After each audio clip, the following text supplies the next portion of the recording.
تیرے خلق کو حق نے عظیم کہا، تیری خلق کو حق نے جمیل کیا۔ الحمدللہ رب العالمین، والصلاة والسلام علی سید الانبیاء والمرسلین، اما بعد فاعوذ باللہ من الشیطان الرجیم، بسم اللہ الرحمن الرحیم۔ الصلاة والسلام علیک یا رسول اللہ وعلی آلک واصحابک یا حبیب اللہ۔ الصلاة والسلام علیک یا نبی اللہ وعلی آلک واصحابک یا نور اللہ۔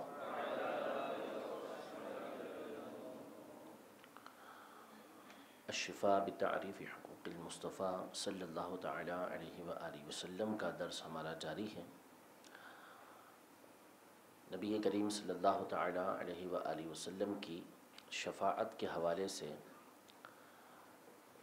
فصل بیان کی جا رہی تھی، اور اس میں کئی حدیثیں ہم سن چکے تھے۔ اب ایک تفصیلی حدیث جو سیدنا انس بن مالک رضی اللہ تعالی عنہ اور حضرت سیدنا ابو ہریرہ رضی اللہ تعالی عنہ، ان دونوں کی حدیث ہے، جس میں مفصل قیامت کے احوال کو بیان کیا گیا ہے، جہاں نبی کریم صلی اللہ علیہ وسلم کے مقام محمود اور شفاعت کا تذکرہ ہے۔ اسی طرح سیدنا ابو بکر، سیدنا عقبہ بن عامر، سیدنا ابو سعید خدری رضی اللہ تعالی عنہ اور حضرت سیدنا حذیفہ رضی اللہ تعالی عنہ سے بھی اس طرح کی حدیثیں مروی ہیں۔ اولاً قاضی اعظم مالکی رحمۃ اللہ تعالی علیہ، حضرت سیدنا انس بن مالک رضی اللہ تعالی عنہ اور حضرت سیدنا ابو ہریرہ رضی اللہ تعالی عنہ، ان دونوں کی حدیث کو ملا کر قیامت کے دن جو معاملات پیش آئیں گے اس کو بیان فرماتے ہیں۔ چنانچہ فرماتے ہیں وَأَنْ أَنَسٍ نَحْوُهُ وَقَالَ فَهَذَا الْمَقَامُ الْمَحْمُودُ الَّذِي وُعِدَ وفي رواية أنس وأبي هريرة وغيرهما دخل حديث بعدهم في بعد حديث بعد قال صلى الله عليه وسلم يجمع الله الأولين والآخرين يوم القيامة فيهتمون أو قال فيلهمون فيقولون لو استشفعنا إلى ربنا ومن طريق آخر عنه ما الناس بعدهم في بعد وعن أبي هريرة وتدنو الشمس فيبلغ الناس من الغم ما لا يطيقون ولا يحتملون فيقولون ألا تنظرون من يشفع لكم۔ یعنی حضرت انس، حضرت ابو ہریرہ رضی اللہ تعالی عنہما وغیرہ کی حدیث ہے کہ نبی کریم صلی اللہ تعالی علیہ وسلم نے ارشاد فرمایا کہ کل اللہ تبارک و تعالی اولین آخرین کو جمع فرمائے گا، از ابتدا تا انتہا ہر ایک کو جمع فرمائے گا۔ اب یہ مختلف احوال بیان کیے گئے ہیں کہ سورج انتہائی قریب کر دیا جائے گا، اور ایک روایت کے اندر یہ ہے کہ 10 سال کی کامل گرمی اس میں جمع کی جائے گی۔ ایسے میں لوگ پسینے کے اندر ڈبکیاں لگا رہے ہوں گے۔ مشہور حدیثوں کے اندر ہے کہ اتنا پسینہ نکلے گا کہ 70 ہاتھ تک زمین کے اندر وہ پسینہ چلا جائے گا، پھر اس کے بعد وہ اوپر اٹھے گا، کسی کی ٹخنوں تک تو کسی کے گھٹنوں تک تو کسی کے کندھے تک، کوئی اس کے اندر ڈبکیاں لگا رہا ہوگا، کسی کے منہ میں وہ پسینہ لگام کی طرح ہوگا۔ ایسے میں بعض روایتوں کے اندر، مسلم وغیرہ کے اندر یہ ہے کہ لوگوں کے دل کے اندر الہام کیا جائے گا، لوگوں کے دل میں الہام کیا جائے گا، ان کے دل کے اندر بات ڈالی جائے گی کہ ہم کسی کے پاس سفارش کے لیے چلیں کہ وہ اللہ تبارک و تعالیٰ کی بارگاہ میں ہمارے لیے سوال کریں۔ بعض روایتوں میں یہ ہے کہ بہت بڑا عرصہ گزر جائے گا، لوگ انتظار کی شدت کی وجہ سے پریشان ہوں گے۔ ایک تو وہاں کے حال، پھر اس کے بعد جو شدت ہوگی اس سے پریشان ہوں گے کہ کسی طریقے سے حساب شروع ہونا چاہیے تاکہ جو فیصلہ ہونا ہے وہ فیصلہ ہو جائے۔ تو ان کے دلوں کے اندر یہ بات ڈالی جائے گی کہ ہمیں کسی کی طرف جانا چاہیے۔ یہ انتہائی اہمیت کے اور توجہ کے قابل الفاظ ہیں کہ دل کے اندر بات ڈالی جا رہی ہے کہ یہ لوگ کسی کے پاس جائیں تاکہ شان مصطفیٰ ان کو دکھائی دے. ان کے دل میں یہ بات ڈالی گئی کہ ہم کسی کے پاس جائیں، لہذا آپس میں گفتگو کریں گے اور یہ ذہن بنے گا کہ حضرت آدم علی نبینا و علیہ الصلاۃ والسلام کے پاس آئے. فیأتون آدم فیقولون زاد بعضهم انت آدم ابو البشر خلقك الله بيده ونفخ فيك من روحه وأسكنك جنته وأسجد لك ملائكته وعلمك أسماء كل شيء اشفع لنا عند ربك حتى يريحنا من مكاننا ألا ترى ما نحن فيه فيقول إن ربي غضب اليوم غضبا لم يغضب قبله مثله ولا يغضب بعده مثله ونهاني عن الشجرة فعصيت نفسي نفسي اذهبوا إلى غيري اذهبوا إلى نوح. کہ حضرت آدم علیہ السلام کی بارگاہ میں حاضر ہوں گے اور حاضر ہو کر عرض کریں گے کہ آپ آدم ہیں، ابو البشر ہیں، تمام انسانوں کے والد ہیں. اللہ نے اپنی دست قدرت سے آپ کو پیدا کیا، اپنی خاص روح آپ میں پھونکی اور آپ کو جنت کے اندر اللہ تبارک و تعالیٰ نے رکھا. فرشتوں کو آپ کے لیے سجدے کا حکم دیا اور آپ کو ہر چیز کے نام اللہ تبارک و تعالیٰ نے سکھائے. آپ اللہ کی بارگاہ میں ہمارے لیے سفارش کیجیے تاکہ جس حالت میں ہم موجود ہیں اللہ تبارک و تعالیٰ ہمیں اس سے راحت عطا فرمائے. آپ دیکھتے نہیں کہ ہم کس حال کے اندر ہیں. تو حضرت آدم علیہ السلام ارشاد فرمائیں گے کہ آج کے دن میرے رب نے ایسا جلال فرمایا ہے، ایسا غضب فرمایا ہے کہ نہ اس سے پہلے ایسا غضب کیا نہ اس کے بعد کبھی ایسا غضب کرے گا. اور میں نے یعنی اپنی اجتہادی خطا کا تذکرہ کیا کہ مجھے درخت سے یعنی اس کا پھل کھانے سے منع کیا گیا تھا اور اجتہادی خطا کے طور پر میں نے اسے کھایا.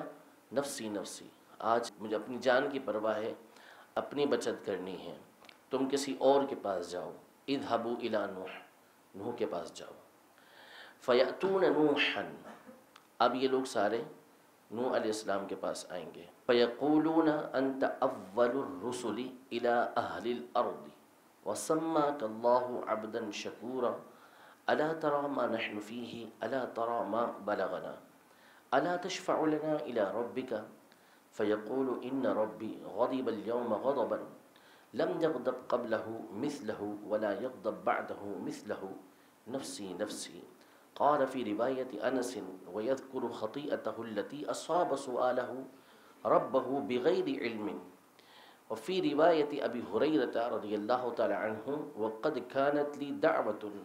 دعوتها على قومي اذهبوا إلى غيري اذهبوا إلى إبراهيم فإنه خليل الله. یعنی ابھی حضرت نوح علیہ السلام کے پاس آئیں گے اور آ کر نوح علیہ السلام سے یہ عرض کریں گے کہ آپ اہل زمین کی طرف پہلے رسول ہیں، یعنی کفار کی طرف پہلے رسول بنا کر بھیجے گئے ہیں اور اللہ نے آپ کو اپنا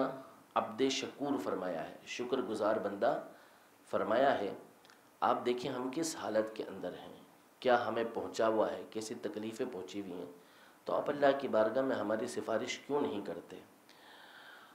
تو حضرت نوح علیہ السلام بھی یہی ارشاد فرمائیں گے کہ آج کے دن میرے رب نے ایسا غضب فرمایا ہے کہ نہ اس سے پہلے کبھی فرمایا نہ اس کے بعد فرمایا. اور بعض روایتوں کے اندر ہے کہ آپ یہ کہیں گے، یہ ارشاد فرمائیں گے کہ میں نے اپنے رب سے بغیر علم کے سوال کیا تھا، یعنی اپنے بیٹے کے بچاؤ کے لیے کہ جس نے ڈوبنا تھا، جو کافر تھا، اس کے بچاؤ کے لیے میں نے سوال کیا تھا، مجھے علم نہیں تھا، یہ مجھے سوال نہیں کرنا چاہیے تھا. تو وہ بات یاد کریں گے. اور ایک روایت کے اندر ہے کہ آپ یوں فرمائیں گے کہ میرے لیے ایک دعا تھی جو بہر صورت قبول ہونی تھی، وہ میں نے اپنی قوم کے خلاف مانگ لی، لہذا تم کسی اور کے پاس جاؤ، تم ابراہیم علیہ السلام کے پاس جاؤ، وہ اللہ کے دوست ہیں، وہ خلیل اللہ ہیں. فیأتون ابراہیم فیقولون انت نبی اللہ وخلیلہ من اہل الارض اشفع لنا الى ربك الا ترى ما نحن فيه فيقول ان ربي قد غضب اليوم غضبا فذكر مثله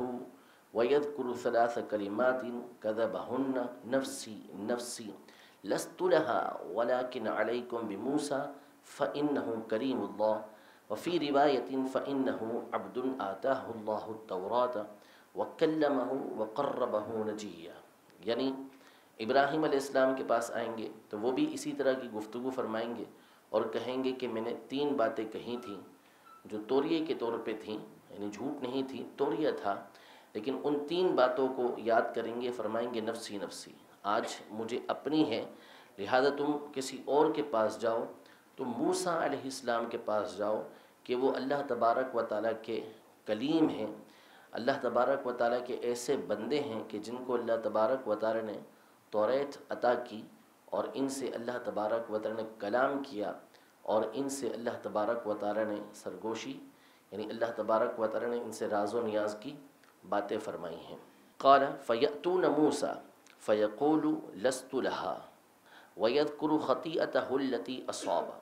وقتلہ النفس نفسی نفسی ولكن علیکم بعیسیٰ فإنه روح اللہ وکلمتہ فیأتون عیسیٰ فیقول لست لها. یعنی اب یہ حضرت موسیٰ علیہ السلام کے پاس آئیں گے تو موسیٰ علیہ السلام بھی یہی فرمائیں گے کہ لست لہا، میرا یہ مقام نہیں ہے، اور اپنی اس بات کو یاد کریں گے کہ جس میں آپ سے ایک قتل خطا واقع ہوا تھا کہ آپ نے قبطی کو گھسا مارا تھا اور وہ مر گیا تھا، تو آپ فرمائیں گے کہ نفسی نفسی، آج مجھے اپنی پڑی ہے. ہاں تم عیسیٰ علیہ السلام کے پاس جاؤ کیونکہ وہ روح اللہ اور کلیمت اللہ ہیں. فیأتون عیسیٰ، اب لوگ عیسیٰ علیہ السلام کے پاس آئیں گے. فیقول لست لہا، وہ بھی یہی کہیں گے کہ میں اس کے لیے نہیں ہوں. ولیکن علیکم بمحمد عبد غفر اللہ له ما تقدم من ذنبه وما تأخر فأقول انا لها فأنطلق فأستأذن على ربي فيؤذن لي فإذا رأيته وقعت ساجدا وفي رواية فآتي تحت العرش فأخر ساجدا وفي رواية فأقوم بين يديه فأحمده بمحامد لا أقدر عليها إلا أنه يلهمنيها الله وفي رواية فيفتح الله علي من محامده وحسن الثناء عليه شيئا لم يفتحه على أحد قبله. یعنی اب وہ کہیں گے کہ تم محمد صلی اللہ علیہ وسلم کے پاس جاؤ کیونکہ یہی وہ اللہ کے بندے ہیں کہ جن کے صدقے میں اللہ تبارک و تعالی نے ان کے اگلے پچھلوں کے گناہوں کو معاف کر دیا ہے. اب یہ سارے حضور علیہ السلام کی بارگاہ میں حاضر ہوں گے. حضور علیہ السلام فرماتے ہیں میں کہوں گا کہ انا لہا، میں ہی اس کام کے لیے ہوں، یعنی میں ہی مغفرت کا شفاعت کا دروازہ کھولوں گا. میں چلتا ہوا آؤں گا، اپنے رب سے اجازت طلب کروں گا تو مجھے اجازت دی جائے گی، میں اپنے رب کا دیدار کروں گا. وقعت ساجدا، میں سجدے میں جا پڑوں گا. اور ایک روایت کے اندر ہے کہ میں عرش کے نیچے آؤں گا، سجدہ کروں گا. ایک روایت میں ہے کہ میں رب کی بارگاہ میں آ کے کھڑا ہوں گا اور اللہ تبارک و تعالیٰ کی ایسی حمد کروں گا، ایسی تعریفیں بیان کروں گا کہ جس پر میں قادر نہیں، لیکن اللہ تبارک و تعالیٰ مجھے ایسی حمد کی توفیق عطا فرمائے گا، وہ مجھے الہام کرے گا، ایسی جو حمد ہوگی. اور ایک روایت کے اندر ہے کہ اللہ تبارک و تعالیٰ مجھے اپنی ایسی حمد کرنے کی توفیق عطا فرمائے گا کہ میرے علاوہ کسی کو بھی ایسی حمد کی توفیق نہیں ملی. یعنی ایسے کلمات، ایسی اللہ تبارک و تعالیٰ کی تعریف کہ مجھ سے پہلے کبھی کسی نے ایسی تعریف اللہ تبارک و تعالیٰ کی نہیں کی. پھر آگے تفصیل اور ہے. یہاں پر ایک نقطہ امام اہل سنت نے اور بعض اور بزرگوں نے بڑا خوبصورت بیان کیا ہے کہ یہ باتیں نبی کریم صلی اللہ علیہ وسلم نے بیان فرمائی. صحابہ کا جم غفیر اس بات کو سن رہا ہے اور آگے بیان بھی کر رہا ہے. بے شمار تابعین نے اس حدیث پاک کو سنا، تابعین نے اس حدیث کو آگے پہنچایا تبع تابعین تک، تبع تابعین نے آگے والوں تک پہنچایا. یوں امت کی ایک بہت بڑی تعداد جن میں صالحین بھی ہیں، اولیاء بھی ہیں، علماء بھی ہیں، فقہا بھی ہیں، مفسرین بھی ہیں، محدثین بھی ہیں، مجتہدین بھی ہیں، سب اس حدیث پاک کو جانتے ہیں، اس حدیث پاک کو جانتے ہیں۔ اور یہی باتیں پچھلی کتابوں کے حوالے سے بھی ہیں، ان لوگوں کو بھی یہ باتیں معلوم تھیں۔ قیامت کا دن ہے اور شفاعت کی شدید حاجت ہے، ایسے میں سب کے سامنے یہ حدیث پہلے بیان کی جا چکی، سب کو بیان کی جا چکی کہ قیامت کے دن اس طرح کا معاملہ پیش آئے گا، تو ہونا کیا چاہیے تھا؟ ڈائریکٹ نبی کریم صلی اللہ علیہ وسلم کی بارگاہ میں آ جاتے، لیکن حضور علیہ السلام کی شان و عظمت بیان کرنی تھی کہ سب کے ذہنوں سے اس حدیث کو ہی محو کر دیا جائے گا،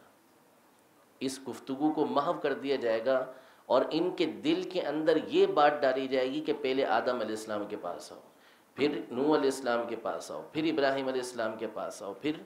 موسیٰ علیہ السلام کے پاس آؤ، پھر عیسیٰ علیہ السلام کے پاس آؤ، تاکہ سب کے سامنے یہ بات واضح ہو جائے کہ اگر تم براہ راست حضور علیہ السلام کے پاس آتے تو کسی کے دل میں یہ بات آ سکتی تھی کہ یہ قدرت تو آدم علیہ السلام کو بھی ہے، یہ قدرت تو موسیٰ علیہ السلام کو بھی ہے، ابراہیم علیہ السلام کو بھی ہے، لیکن سب کے سامنے یہ بات کھل جائے کہ آج کے دن قدرت ہے اس چیز کی تو نبی کریم صلی اللہ علیہ وسلم کے پاس۔ اس لیے یہ بات ہی ان کے دل سے محو کر دی گئی کہ نبی کریم صلی اللہ علیہ وسلم کی بارگاہ میں ڈائریکٹ حاضر ہو جائیں، ورنہ بیسیوں دفعہ ہم یہ حدیث پاک سنتے ہیں، لطف اپنی جگہ پر، مزہ اپنی جگہ پر، لیکن قیامت کے دن یہ ساری چیزیں کیا ہوں گی؟ محو ہو جائیں گی۔ ٹھیک ہے، آگے فرماتے ہیں قال فی روایت ابی ہریرہ فیقال یا محمد ارفع رأسک سل تعطہ واشفع تشفع فارفع رأسی فاقول یا رب امتی یا رب امتی فیقول ادخل من امتک من لا حساب علیہ من الباب الایمن من ابواب الجنہ وہم شرکاء الناس فیما سوا ذلک من الابواب۔ یعنی سیدنا ابو ہریرہ رضی اللہ تعالی عنہ کی روایت میں یہ ہے کہ حضور علیہ السلام جب سجدے میں پڑے ہوں گے تو کہا جائے گا کہ اے محمد صلی اللہ علیہ وسلم اپنے سر کو اٹھائیے،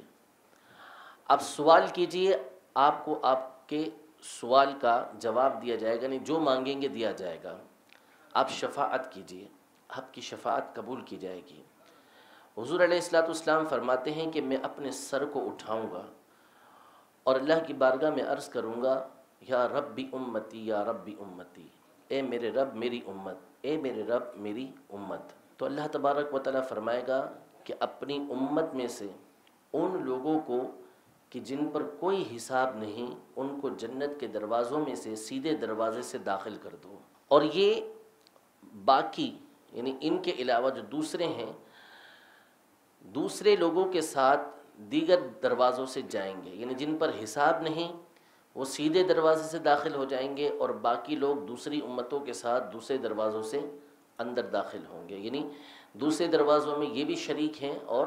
دوسری امتیں بھی شریک ہیں۔ وَلَمْ يَذْكُرْ فِي رِوَایَةِ أَنَسٍ هَذَا الْفَصْلَ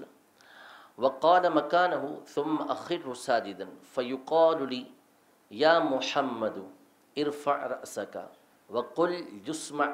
لَكَ وَاشْفَعْ تُشَفَّعْ وَسَلْ تُعْطَى فَأَقُولُ يَا رَبِّ أُمَّتِي أُمَّتِي فَيُقَالُ انطلق فمن كان في قلبه مثقال حبة من برة أو شعيرة من إيمان فأخرجه فأنطلق فأفعل ثم أرجع إلى ربي فأحمده بتلك المحامد۔ وذكر مثل الأول وقال فيه مثقال حبة من خردل قال فأفعل ثم أرجع وذكر مثل ما تقدم وقال فيه من كان في قلبه أدنى من مثقال حبة من خردل فأفعل وذكر في المرة الرابعة فيقال لي ارفع رأسك وقل يسمع لك واشفع تشفع وسل تعطه فأقول يا ربي ائذن لي في من قال لا إله إلا الله قال ليس ذلك إليك ولكن وعزتي وكبريائي وعظمتي وجبريائي لأخرجن من النار من قال لا إله إلا الله۔ ومن روایت قتادة عنه قال فلا ادری فی الثالثۃ او الرابعۃ فیقول یا ربی ما بقی فی النار الا من حبسہ القرآن ای من وجب علیہ الخلود۔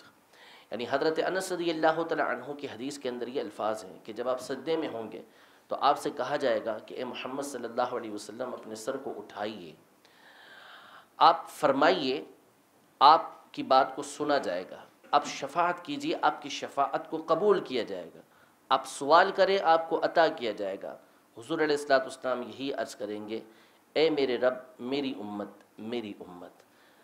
تو آپ کو اجازت دی جائے گی کہ آپ جائیے اور جس کے دل کے اندر جو کہ دانے کے برابر بھی ایمان ہے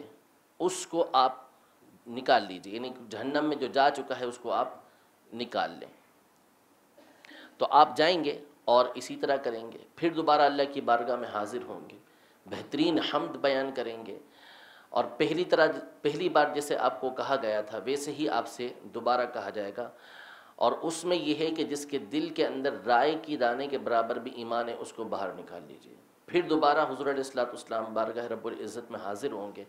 تو آپ سے یہ کہا جائے گا کہ ادنا ادنا ادنا من مثقال حبۃ من خردل، بالکل معمولی سا، معمولی سے معمولی، معمولی سے معمولی بھی جس کے دل کے اندر رائے کے دانے کے برابر بھی ایمان ہے اس کو جہنم سے نکال لیں، آپ باہر نکال کے لے آئیں گے۔ پھر آخر میں آپ اللہ تبارک و تعالیٰ سے اس بات کی عرض کریں گے کہ مجھے اس بات کی اجازت ہو کہ جہنم کے اندر جو بھی شخص ایسا ہے کہ جس نے لا الہ الا اللہ کہا ہے اس کو میں جہنم سے باہر نکال لوں، تو اللہ تبارک و تعالیٰ فرمائے گا کہ یہ آپ کے لیے نہیں، یعنی دیگر امتوں کے حوالے سے یہ آپ کے لیے نہیں، لیکن میری عزت کی قسم، میری کبریائی کی قسم، میری عظمت کی قسم، میری جبریائی کی قسم، میں ضرور جہنم میں سے ایسے افراد کو باہر نکالوں گا کہ جس نے لا الہ الا اللہ کہا ہوگا۔ اور ایک روایت کے اندر یہ ہے کہ تیسری یا چوتھی مرتبہ میں آپ اللہ کی بارگاہ کے اندر یہ آ کے عرض کریں گے کہ یا رب جہنم کے اندر فقط وہی لوگ رہ گئے ہیں کہ جن کو قرآن نے روک رکھا ہے، جن کو قرآن نے روک رکھا ہے، یعنی جن کے بارے میں قرآن نے فیصلہ کر دیا کہ یہ ہمیشہ جہنم کے اندر رہیں گے، یعنی اب جہنم کے اندر صرف کافر ہی ہیں، دوسرا کوئی نہیں ہے۔ سب کو نبی کریم صلی اللہ تعالیٰ علیہ وسلم کی شفاعت سے یا اللہ تبارک و تعالیٰ کی رحمت سے داخل جنت کر دیا گیا ہے۔ ہر مقام پہ نبی کریم صلی اللہ علیہ وسلم سب سے پہلی جو گفتگو کرتے ہیں اللہ کی حمد کے بعد وہ اپنی امت کی بات کرتے ہیں کہ یا ربی امتی یا ربی امتی۔ صدر الشریعہ رحمۃ اللہ تعالیٰ علیہ جن کا عرس بھی ہے، کتنی پیاری خوبصورت بات آپ نے بہار شریعت میں فرمائی کہ قیامت کے دن تنہا ذات ہوگی کہ جس کو اپنا کوئی غم نہیں ہوگا،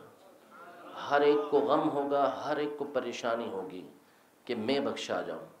لیکن حضور علیہ الصلوۃ والسلام واحد ہوں گے کہ جن کو صرف اور صرف اپنی امت کی پرواہ ہوگی۔ صراط پہ کھڑے ہوں گے، پل صراط پر کھڑے ہوں گے، میزان پہ کھڑے ہوں گے، کوثر پہ کھڑے ہوں گے، ہر مقام پہ اپنے امتیوں کی بخشش کروا رہے ہوں گے۔ آگے فرماتے ہیں وعن ابی بکر وعقبۃ بن عامر وابی سعید وحذیفہ مثلہ۔ اسی طرح کی حدیث مبارکہ جو حضرت ابو ہریرہ اور حضرت انس رضی اللہ تعالی عنہما کی روایت کی گئی ہے، یہی روایت اسی کی مثل حضرت ابو بکر، حضرت عقبہ بن عامر، حضرت ابو سعید، حضرت حذیفہ رضی اللہ تعالی عنہما سے مروی ہے، اور اس میں یہ الفاظ بھی ہیں فیأتون محمدا، محمد صلی اللہ علیہ وسلم کی بارگاہ میں سب حاضر ہوں گے، فیؤذن له وتأتی الامانۃ والرحم فتقومان جنبی الصراط۔ وذکر فی روایت ابی مالک عن حذیفہ فیأتون محمدا فیشفع فیضرب الصراط فیمرون اولهم كالبرق ثم كالریح والطیر وشد الرحال ونبیکم صلی اللہ علیہ وسلم علی الصراط یقول اللہم سلم سلم حتى يجتاز الناس وذكر آخرهم جوازا الحديث وفي روایت ابی ہریرہ اول من یجیز۔ یعنی قیامت کے دن لوگ آئیں گے، حضور علیہ الصلوۃ والسلام شفاعت کریں گے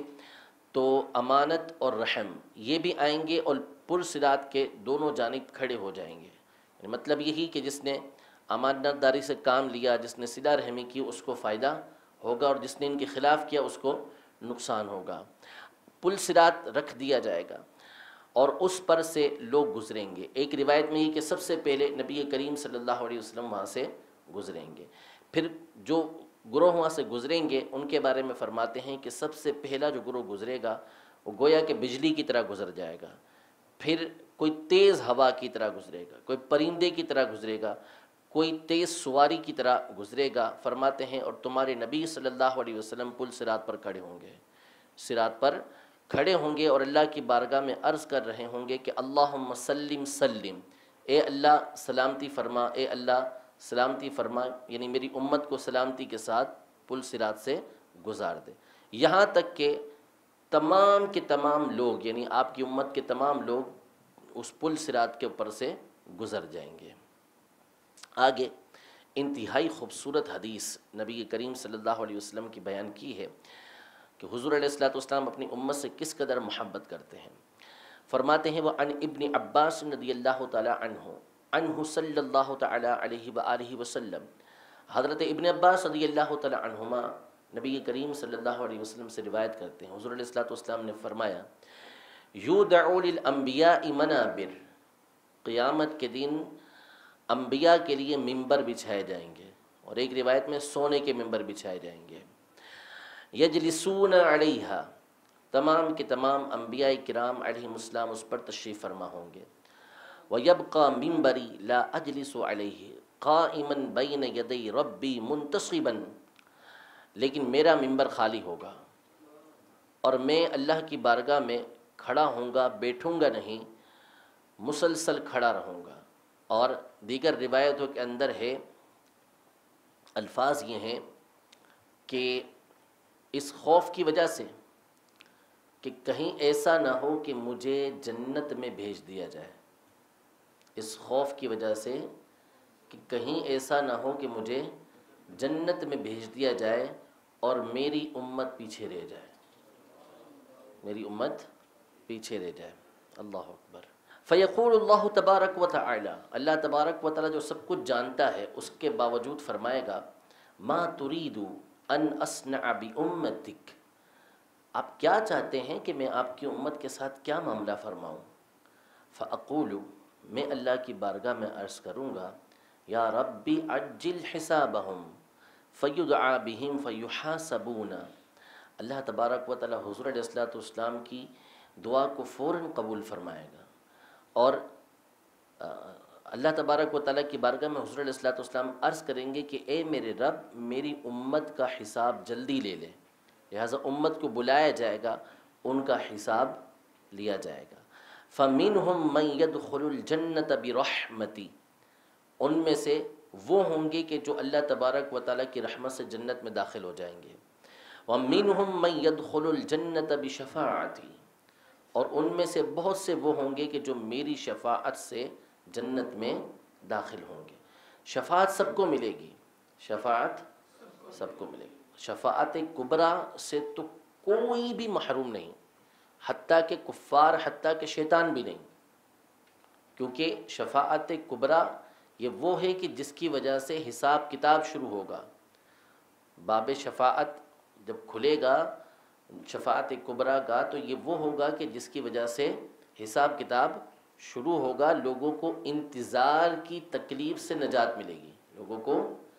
انتظار کی تکلیف سے نجات ملے گی، اس سے کوئی خارج نہیں، تمام کے تمام اس کے اندر داخل ہیں۔ اور اس کے علاوہ جب جنت کے اندر آپ کی امت داخل ہوگی جو بلا حساب بھی داخل ہوگی تو وہ بھی حضور علیہ الصلوۃ والسلام کی شفاعت میں سے حصہ پائے گی۔ بعض وہ ہوں گے کہ جو فقط اللہ تبارک و تعالیٰ کی رحمت سے جنت میں داخل ہوئے، لیکن آپ علیہ الصلوۃ والسلام اپنی امت کے جنت کے اندر بھی مرتبے بڑھائیں گے۔ اللہ کی بارگاہ کے اندر کتنی محبت فرماتے ہیں حضور علیہ الصلوۃ والسلام کہ سیدی عبدالعزیز دباغ رحمۃ اللہ تعالیٰ علیہ البریز میں فرماتے ہیں کہ جنت الفردوس جو سب سے اعلیٰ جنت ہے، سب سے اعلیٰ جنت ہے، حضور علیہ الصلوۃ والسلام اس جنت کے بھی اعلیٰ ترین مقام یا اس سے ہٹ کر جنت کے اندر ہوں گے، جنت الفردوس سے بھی اوپر والے مقام پر ہوں گے، لیکن حضور علیہ السلام اپنی امت کو اپنی زیارت کروانے کے لیے اس جنت میں آیا کریں گے. کہ جنت بھی جو جنت ہے وہ کس لیے ہے؟ کہ حضور علیہ السلام کی وہاں پر زیارت ہو رہی ہے. تو آپ علیہ السلام جنت میں مقام و مرتبے بڑھائیں گے. یہ حضور علیہ السلام کی کیا ہے؟ شفاعت ہے. تو یہ جو فرمایا وَمِنْهُمْ مَنْ يَدْخُلُ الْجَنَّةَ بِرَحْمَتِي، کہ بہت سے وہ ہوں گے کہ جو اللہ کی رحمت سے جنت میں داخل ہوں گے. تو جنت میں تو ہر کوئی اللہ کی رحمت سے داخل ہوگا، لیکن کوئی حضور علیہ السلام کی شفاعت کی وجہ سے داخل ہوگا، اور کوئی شفاعت کی وجہ سے جنت کے اندر مقام اور مرتبے مزید حاصل کرے گا. فرماتے ہیں وَلَا أَزَالُ أَشْفَعُ حَتَّى أُعْتَ سِكَّاكًا بِرِجَالٍ قَدْ أُمِرَ بِهِمْ إِلَى النَّارِ حَتَّى إِنَّ خَازِنَ النَّارِ لَيَقُولُ يَا مُحَمَّدْ مَا تَرَكْتَ لِغَضَبِ رَبِّكَ فِي أُمَّتِكَ مِن نِقْمَةٍ، یعنی میں اللہ کی بارگاہ میں شفاعت کرتا رہوں گا، سفارش کرتا رہوں گا، یہاں تک کہ مجھے چٹھیاں دے دی جائیں گی، مجھے رجسٹر دے دیا جائے گا ان لوگوں کا کہ جن کے بارے میں جہنم کے اندر جانے کا فیصلہ کیا جا چکا، حتیٰ کہ داروغائے جہنم مجھ سے کہیں گے کہ اے محمد صلی اللہ علیہ وسلم، آپ نے اپنی امت میں سے اپنے رب کے غضب کے لیے کچھ چھوڑا ہی نہیں ہے، سب کو جہنم سے نکال کے جنت کے اندر داخل کر دیا ہے. یعنی یہ تو طے ہے کہ بہت سارے افراد اس امت کے بھی کچھ نہ کچھ افراد جہنم کے اندر جائیں گے، لیکن حضور علیہ السلام کی شفاعت کے صدقے میں بالآخر وہ جہنم سے نکال کے جنت کے اندر داخل کر دیے جائیں گے. ومن طریق زیاد نمیری عن انس ان رسول اللہ صلی اللہ تعالی علیہ وسلم قال انا اول من تنفلق الارض جمجمته ولا فخر وانا سید الناس یوم القیامة ولا فخر ومعي لواء الحمد يوم القيامة وأنا أول من تفتح له الجنة ولا فخر فآتي فآخذ بحلقة الجنة فيقال من هذا فأقول محمد فيفتح لي فيستقبلني الجبار تعالى فأخر ساجدا وذكر نحو ما تقدم. حدیث پاک پہلے تفصیل کے ساتھ گزر چکی ہے. حضور علیہ السلام جب جنت کا دروازہ کھٹکھٹائیں گے اور آپ کے لیے جنت کا دروازہ کھول دیا جائے گا، حضور علیہ السلام فرماتے ہیں جبار تبارک و تعالی، یعنی اللہ تبارک و تعالی میرا استقبال فرمائے گا. جب میں اللہ کو دیکھوں گا تو اللہ کی بارگاہ کے اندر سجدے میں جا پڑوں گا. وفی روایت انیس سمعت رسول اللہ صلی اللہ تعالی علیہ وسلم یقول لأشفعن یوم القیامت لأکثر مما فی الارض من حجر وشجر، یعنی قیامت کے دن میں زمین پر جتنے پتھر جتنے درخت ہیں ان تمام سے زیادہ لوگوں کی شفاعت کروں گا. اب آگے ان تمام کا خلاصہ قاضی اعظم مالکی رحمۃ اللہ تعالی بیان فرماتے ہیں کہ یہ جو ساری حدیثیں بیان کی ہیں اس کا نتیجہ یہ نکلا فقد اجتمع من اختلاف الفاظ هذه الآثار ان شفاعته صلی اللہ تعالی علیہ وسلم ومقامه المحمود من اول الشفاعات الى آخرها من حين يجتمع الناس للحشر وتضيق بهم الحناجر وتبلغ منهم العرق والشمس والوقوف مبلغه وذلك قبل الحساب فيشفع حينئذ لإراحة الناس من الموقف ثم يودع الصراط ويحاسب الناس كما جاء في الحديث عن أبي هريرة وحذيفة رضي الله تعالى عنهما وهذا الحديث أتقن فيشفع في تعجيل من لا حساب عليه في من أمته إلى الجنة كما تقدم في الحديث ثم يشفع في من وجب عليه العذاب ودخل النار منهم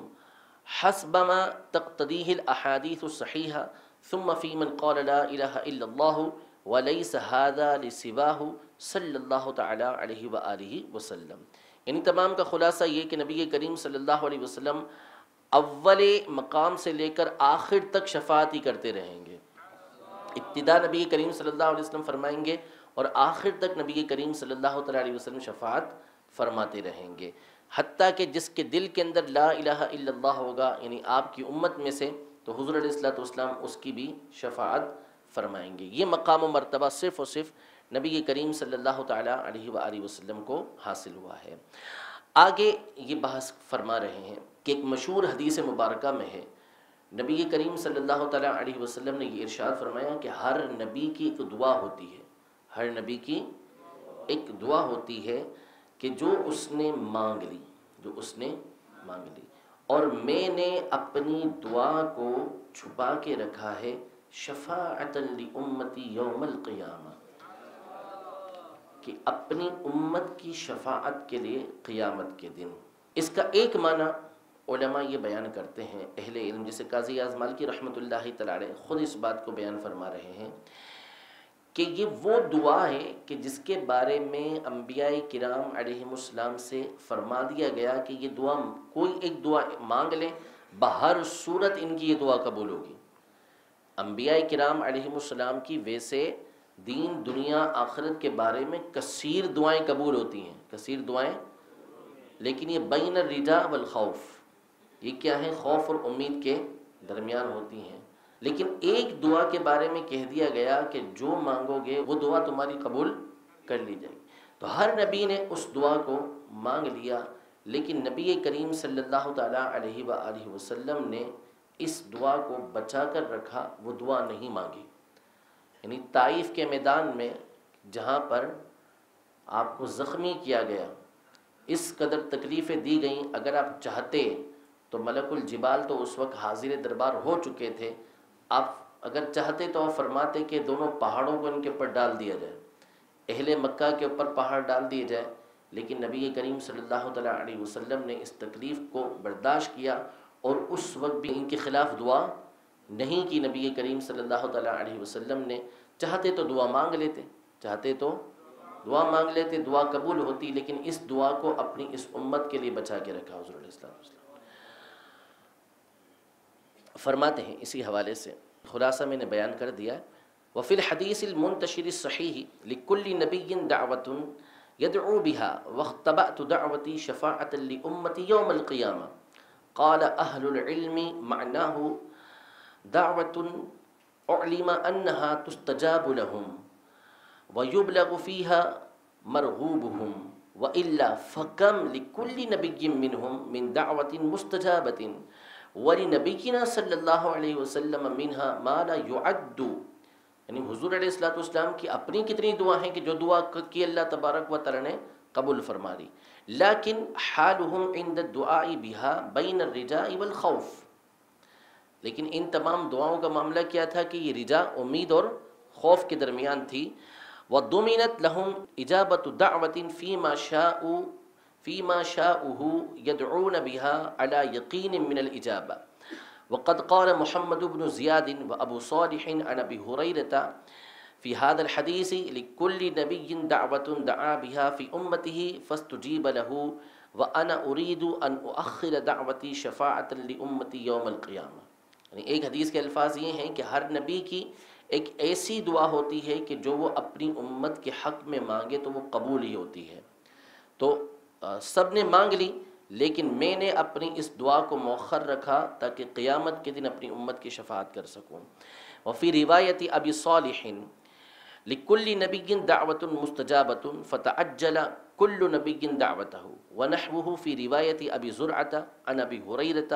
وعن انس مثل روایت ابن زیاد عن ابی ہریرۃ، فتكون هذه الدعوة المذكورة مخصوصة بالأمة مضمونة الإجابة، وإلا فقد أخبر صلى الله عليه وسلم أنه سأل لأمته أشياء من أمور الدين والدنيا أعطي بعضها ومنع بعضها، وادخر لهم في هذه الدعوة ليوم الفاقة وخاتمة المحن وعظيم السؤال والرغبة۔ یعنی وہی باتیں جو پیچھے بیان ہو چکی کہ بہت ساری دعائیں نبی کریم صلی اللہ علیہ وسلم نے کیں اور وہ قبول ہوئیں، اور بعض باتوں سے آپ کو منع کر دیا گیا، لیکن یہ وہ دعا کہ جس کے بارے میں یقینی طور پہ تھا کہ یہ قبول ہی کی جائے گی، جو قبول کی جائے گی اس کو حضور علیہ السلام نے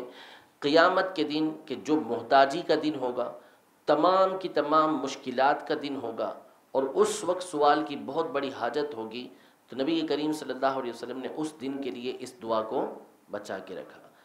اب قاضی اعظم مالکی رحمۃ اللہ تعالی علیہ، یعنی ہمارے اسلاف کا یہ طریقہ کار ہے۔ امام اہل سنت نے جب اس سے پچھلی والی حدیث بیان کی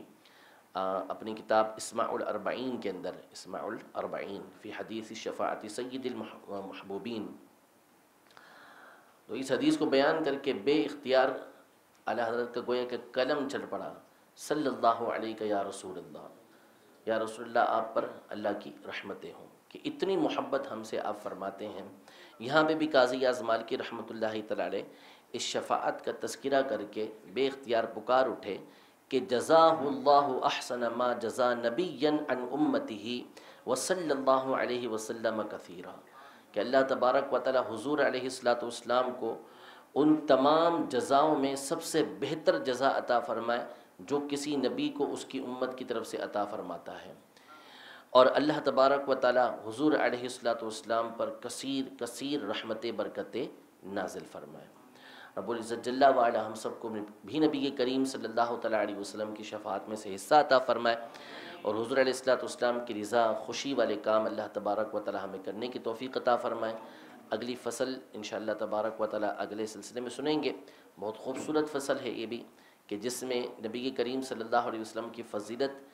جنت کے اندر کیسے ہوگی، کہ وہاں پر آپ کو وسیلہ، درجہ رفیع، کوثر اور مقام فضیلت عطا کیا جائے گا۔ اور اس پر پھر ایک سوال قاضی اعظم مالکی رحمۃ اللہ تعالی علیہ نے اس سے اگلی فصل کے اندر بیان کیا ہے کہ اتنی زیادہ فضیلتیں بیان ہونے کے بعد بھی بعض حدیثوں میں